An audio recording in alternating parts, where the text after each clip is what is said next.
yung formal team pinagsasabi mo? Ikaw hindi pumorma dito. Mali. Nasabihan niya ako na hindi ako makaporma yung mga talagang maayos. Ganito na ba tayo? Pagkakalalayan niya. Hindi ba ba sabihan mo ako? Sabihan mo ako, hindi mo ako papaporma dito.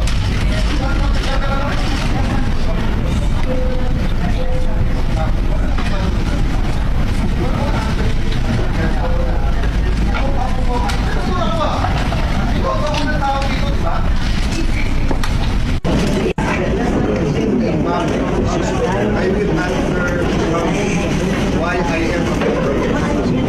That's it. Ang problema, sasabihan niya ako sa mukha niya, hindi niya ako mapoporma.